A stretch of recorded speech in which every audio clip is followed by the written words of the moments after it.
বৃষ্টি বলতেছি। বৃষ্টি, কেমন আছেন আপনি? ভালো আছেন বৃষ্টি? হ্যাঁ, আল্লাহ রাখছে, কোন রকম ভালো আছে।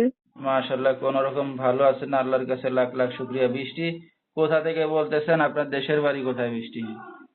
আমার দেশের বাড়ি হলো নোয়াখালী মাইজদিতে। আচ্ছা, কোথায় থাকেন বর্তমানে এখন আপনি?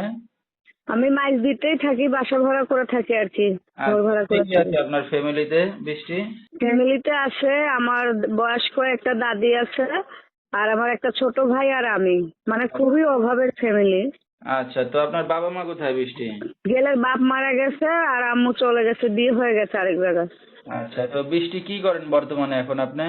আমি এখন বর্তমানে সংসার চালাবার মতন কেউ নাই, এজন্য আর কি বাসা বাড়ির কাজ করি। আচ্ছা, ঠিক আছে। তো বৃষ্টির বিয়ে শাদী হয়েছে কিনা আপনার? না না, আমার কোনো বিয়ে শাদী হয়নি। আসছি যদি একজন ভালো মনের মানুষ পাই, যে আমাকে যৌতুক ছাড়া বিয়ে করবে, আমার পাশে থাকবে, এরকম একজন মানুষ পেলেই হবে, আর বেশি কিছু চাই না। তো আমাদের দর্শক ভাইরা আপনার সাথে কিভাবে যোগাযোগ করবে? ওই মানে আমার মোবাইল নাম্বারটা আপনি বলে দিন।